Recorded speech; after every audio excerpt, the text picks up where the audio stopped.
We are in a good place, and I'll take the blue pill. But girl, I was talking about that. You always got that one. I know I got that one, and Oh my goodness, the orgasms were fat. Oh! Yeah. I need to ask what kind of candy shop he was in with his magic stick. Well, Ben and Jen did it again. Why not? Rivah TV. What's up, guys? It's your girl Rivah, and I'm back again with another video. So we're talking about Vivica Fox and 50 Cent all over again because there's new developments in the story. Okay, if you guys are unaware of what I'm talking about, I guess it was like a last week or so, Vivica Fox was at some kind of place, forum or whatever, and they asked her to give advice to younger women. And in said advice, she advised women not to specifically date 50 Cent. Inspired to chase after their dreams. Don't date 50 Cent and don't date no damn rappers. Well, of course, that led to a lot of conversation. I was a part of the conversation. You know, we talked about the fact that, their breakup was over 22 years ago. They only dated for the span of about 4 months. And even 50 Cent, right? He posted something on his own social media, and it was kind of like, Vivica, give it up.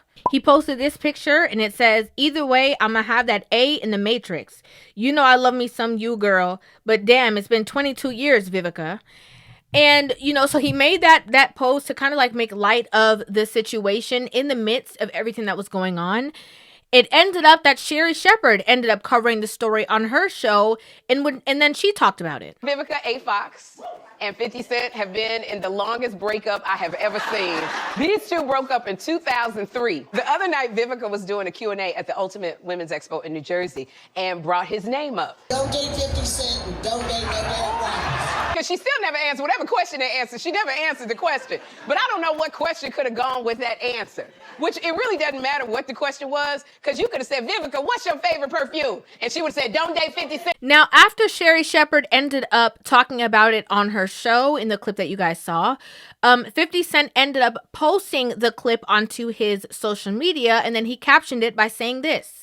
50 clapped back and posted a meme like he was in the movie The Matrix. And see, okay, this is what got me. When he said, I'm gonna have you in the Matrix, I thought it and I said, oh, 50 put it on Vivica. He put, at Sherri Show TV, is so talented. Her delivery made this funny. And so he's just kind of like, showing a nod to it. He sees it. It's funny. It's comical, whatever the situation is moving forward. Now, interestingly enough, Vivica Fox is actually on a press tour. She's promoting one of, I believe, a new movie that she's actually a part of. And so during said press tour, she ends up making her rounds and going to the Sherri Shepherd show. And on the show, Sherri Shepherd was like, hey, Vivica, I just want to let you know I was talking about you. Did you see it? I don't know if you saw, but I talked about you recently. Oh, yeah. Oh, yeah. So in the midst of the conversation, she obviously wanted to give Vivica Fox clarity on why she even made the comment, because in Sherri Shepherd's joke, she had made mention that she felt like if anybody asked Vivica any question that night, she would have brought up 50 Cent. Vivica, girl, I just want to know, how did you get where you are today? Don't date 50 Cent, don't date rappers. So obviously, Vivica Fox has the chance to now, speak out after that clip went viral. And this is what she had to say about it. Okay. What happened is they said, Vivica, if you could tell yourself anything, your 17-year-old self anything. Right. So that was me just like, I wish I knew. Oh. Now, we're going to have to pause right here in the story, okay? Because you guys are pretty much brought up to speed. I'm going to continue in a second. But why I thought that was interesting of the response that she gave on the Sherri Shepherd show is because of the fact that Vivica, when you dated that man, you was in your 40s, okay? You were in your 40s. If you were not 40, you were absolutely in your 40s. So why would you have told your 17-year-old self something about a man that did not enter your life until you were way older than that? So that point don't really make no sense. But obviously they continued the conversation and it kind of spiraled out of control. I did notice that he said he would put you in the Matrix. That would be nice to go into the Matrix. And you know what else made it great? He said he loved me. Yes, he did. Yeah. Absolutely. And you guys, I will always have, you got that one. I wanted to talk about this part. because in all of Sherri Shepherd's commentary about The Matrix, I think they are taking it, and I could be taking it wrong. You guys can correct me if I'm wrong. 50 Cent can correct me if I'm wrong. But from what I'm seeing, I think that when he was saying, I'm still gonna have you in the Matrix, I don't think that that was meant in an intimate way. I think that he was saying, you still gonna be all wrapped up in the game. You're gonna be all messed up in the game thinking about me. Because if it's been 22 years and every now and then you keep mentioning me for some kind of reason, you're gonna be all twisted up in the Matrix thinking about the situation. We are in a good place, and I'll take the blue pill. Okay. Now, obviously, she said she'll take the blue pill. That is, and winked to the audience. That is obviously kind of in lieu of, what the blue pill represents when it comes to men would be like kind of like a Viagra pill. Funny enough, it looks like after this episode aired, that's when 50 Cent is now seeing a completely different perspective. And then he posted this on his social media. He posted the picture of the blue pill. It says Viagra, the little blue pill that changed the world. 50 Cent said, what? I don't know what happened. See, that's your problem. You think you know everything. LOL. And so the fact that he's posting these things, in my opinion, leads me to believe that he was not even thinking in that way. He was just thinking like the Matrix. I'm going to have you all twisted up, like whatever the case is. Not twisted as in folded up. Okay? Twisted as in mentally. And so she makes a joke about the little blue pill, and then again the conversation continues to spiral. But girl, I was talking about that. You always got that one. I know I got that one, and Oh my goodness, the orgasms were fat. Oh! Yeah. Now, when I saw this part of said interview, okay, the reason I cackled, and let me tell you the reason why I cackled. I cackled because I believe that I finally unwrapped this web of what happened in regards to 50 Cent and Vivica Fox. Okay? And it's not necessarily leaning to the lines of intimacy, obviously. Okay? Obviously, this woman has never been able to get another hit in the relationship department. I believe Vivica Fox when she says that he was her one. I believe her. I believe 100% wholeheartedly that as she says, is the love of her life or was the love of her life. I believe her when she says that. Like, he was the love of my life. I will admit that without any reservations. He will always have a place in my heart. But what I think happened is I think that Vivica Fox got caught up in the character that she played when she played in the movie Two Can Play That Game. Never take the first call. Everything must be done on your time. Make him wait.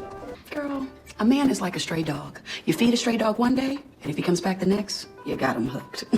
He will call you today unless he's a fool, in which case you don't want him anyways. And I'm going to tell you why I think that. The reason why I think that is because there was, especially at that time and during that time, there was this aura around women, right? 90s music is bowing down to women. Baby, I want you back. I'm begging you. Can you stay with me? What can I do to make you mine? Like, it was all that kind of energy. Then when it comes to the era of the Two Can Play That Game, it was like women dominating male fields, right? Like being in the forefront of, you can change your future and you have the power of the relationship. And I believe that those same tactics that she was using in that movie is what led her to the demise of her relationship with 50 Cent. And it goes back to the clip that she said that he wanted me to be a princess and he wanted to take care of me, and what her mindset was at that time. Had been used to taking care of myself. 50 wanted me to be his princess, and I didn't get it. I didn't get it. So, my fault. In the movie Two Can Play That Game, it was always about good, better, best. And what I believe is that at that time, Vivica Fox was with 50 and he was her best. But in her mind, she thought that maybe he was just at the level of good. Or maybe she thought that he was at the level of better. And she thought that maybe through running through hoops or doing whatever it is that she wanted to do, or sometimes subtle forms of kind of manipulation to get what you want out of the picture, she thought that she was going to have him on a continuous chase. And that's not what ended up happening at all. She said that she found out that they broke up on the radio. The relationship broke up after the World Music Awards. I came back and he was on the radio saying he dumped me. I was telling everybody you guys broke up. And I was like, we did? He said posted you. He posted Vivica. This is getting a little juicy here. So We got to have 50 on the show. I Listen. need to ask what kind of candy shop he was in with his magic stick. Now, what you guys just saw was actually prior to the release of the taping with Sherri Shepherd and Vivica Fox, right? And so she was kind of talking about like what happened on the show, when she was talking about the fact that, you know, she had saw the stuff that 50 Cent was posting all over social media and stuff like that. And now this is where I think we start driving down the road to delusion. listen, should we have these two sit down and hash it out? Because Yes. he said that she tried to turn him out. You say he turned her out. We gotta get to the bottom of this. We got to get to the bottom of this whole 50. I think they still love each other. And I'm going to be very, very honest. Now, people always talk about Vivica Fox in her looks. I don't talk about Vivica Fox's looks because I think that age is a gift given to some. Okay, that's first and foremost. So when it comes to age and like age shaming, I'm not a part of that. I don't do stuff like that. And people change. Your bodies change. Health changes. Things change, right? So this has nothing to do with that. But I think the fact that, you know, we can just use, for example, 50 Cent's last girlfriend, right? Beautiful, stunning girl, I believe maybe in her early 30s, late 20s. And, you know, when you have a man who has the amount of wealth that 50 Cent has been able to acquire and the ability to pick and choose, it would be very hard for me to believe that 50 Cent would go backwards and choose a relationship that did nothing for him in such a short span of time rather than moving forward. Now, do I think that they might work together amicably or, you know, he might help her out in certain ways? Probably so, right? It seems like he has obviously no animosity towards the situation. I don't see the reason why that would be off the table. But when people start talking about like rekindling relationships, I believe like a couple years ago, Vivica Fox said the same thing. She's like, oh, if Ben and Jen can do it, I don't see why we can't. Well, Ben and Jen did it again. Why not? That's when things start, you know, that's when the water starts to get a little muddy, because when you were at the space that you were in at the time, even being older than this man and looking as great as she did even at the time, you know, when the two of them got together, you made certain different choices. And, you know, it's obviously something that she does regret, obviously all the way to this day. But if 50 Cent, his career didn't pan out the same way, would these conversations still be happening? Would there be a reason to continuously be mentioning his name? No, there wouldn't. It's because there's some kind of benefit being attached to a man who is a powerhouse. But if he went down a different road or a different path and things didn't pan out the same way, I don't know if there would be this big call of, you know, calling out this ex or drawing attention to such a short-lived relationship. I don't see that being the truth. That's just my personal opinion. And for 50 Cent to spin the block on that situation just for sake of what Sherri Shepherd said in conversation, what would be the benefit for him? I don't see what the benefit would be. Okay, it would only be benefiting one person out of the two, and it would not be 50. Just being realistic. Just being honest. I'd like to know what you guys think about this in the comment section down below. I'd love to hear your thoughts on this entire situation. Make sure you guys hit that subscribe button and give this video a thumbs up, and I will see you guys in the next one. Love you. Rivah TV.